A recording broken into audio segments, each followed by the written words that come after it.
For Africa, the most significant outcome would look at how the leaders and negotiators were pushing for faster operational steps in terms of the funds for responding to loss and damage, whereas they were saying it's about time to move from agreement and then to move towards the call for proposals. And of course, we saw that there is more in terms of targeted finance and a push towards partnership. Some already were announced in terms of forest management, agriculture, as well as hydrogen in terms of renewable energy solutions. But one that really stood out was the reinforced political momentum behind the finance that works for Africa.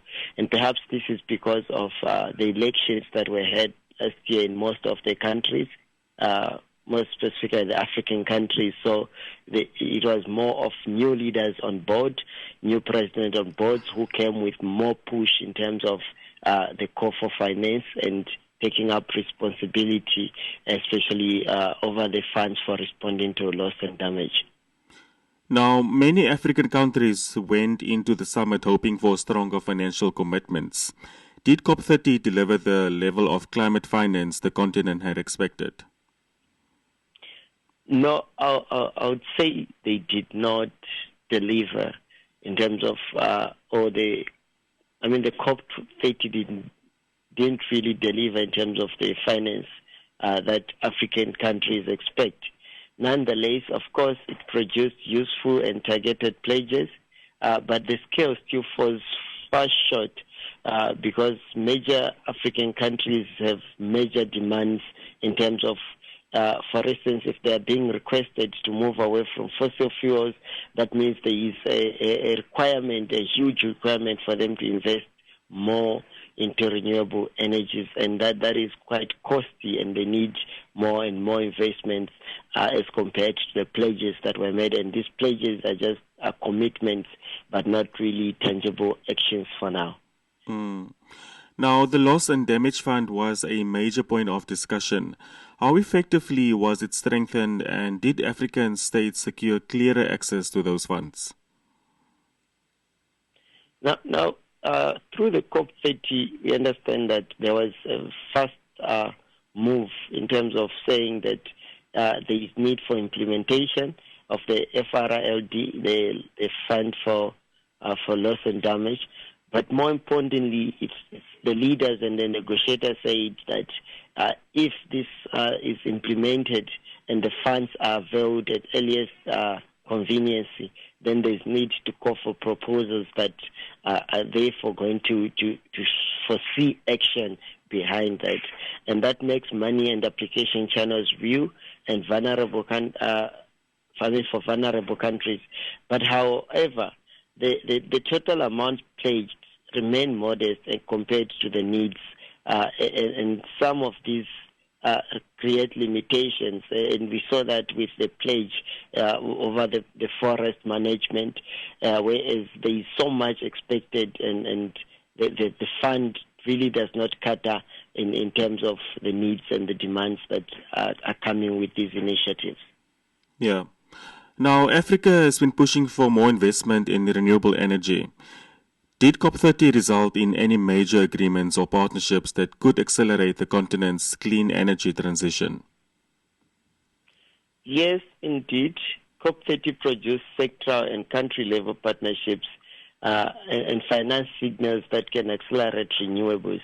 But as I mentioned earlier, to say that renewable energy is quite costly because you look at them as that they still require new technologies, and these technologies are quite on high price.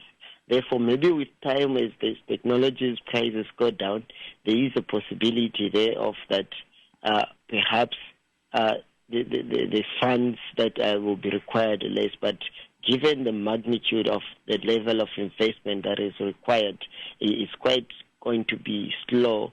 And also looking at the economical evaluations,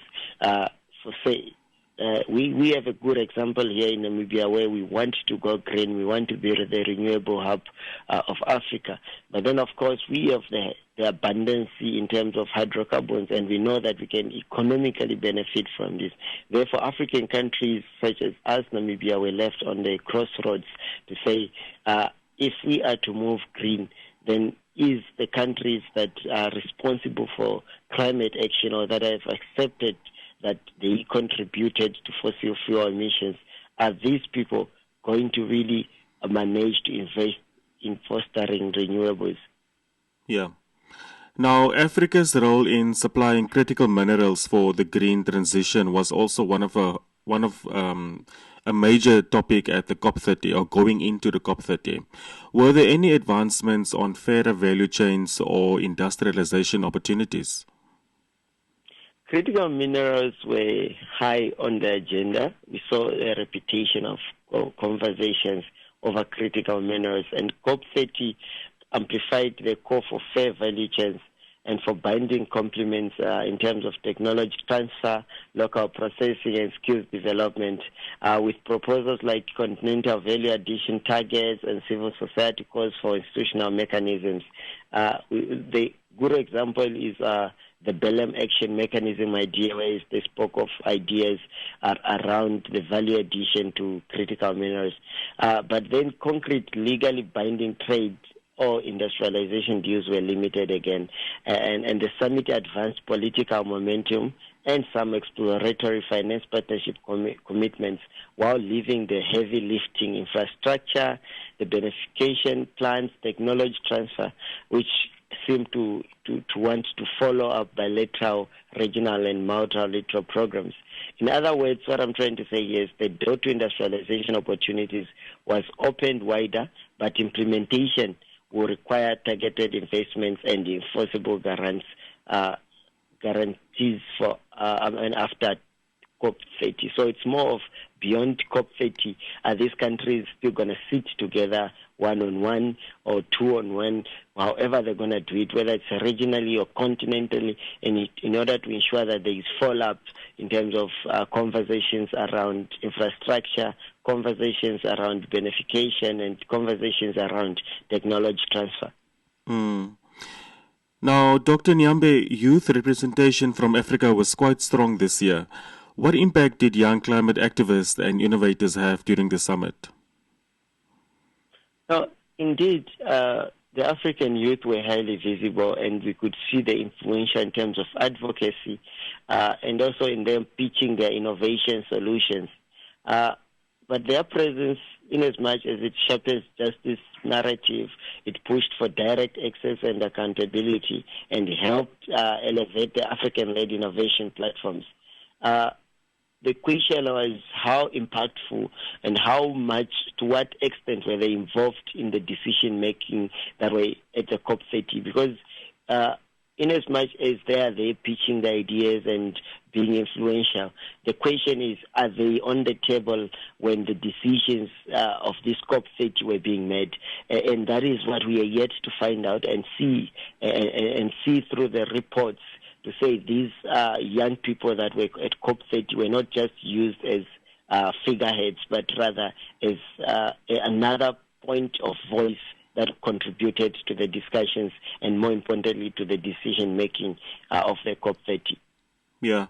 And just finally, Dr. Nyambe, looking back over the past few days, would you say COP30 was a successful summit for Africa? And what should the continent prioritize as it moves forward towards implementation?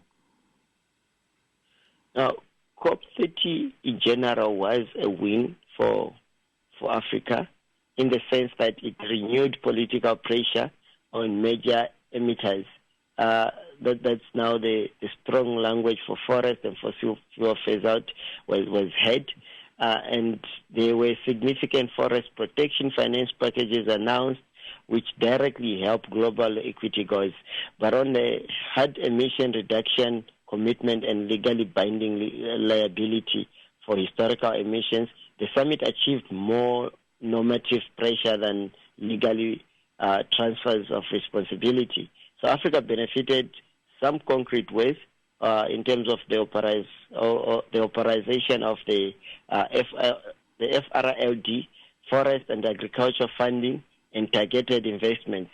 But the larger justice gap still remains in terms of the finance, in terms of structural economy shifts, as well as net contributors to net beneficiaries. So we still need to do more in terms of balancing renewables and fossil fuel, in terms of looking at the economic benefits. We still have to do more dialogues and more commitments and more financing in terms of skills and technology transfer. Yeah. So I think that should be the background of COP31, to say now what more can be done in terms of skills and technology transfer, in terms of really closing the finance gap, and more to it, really moving from commitments to tangible investments.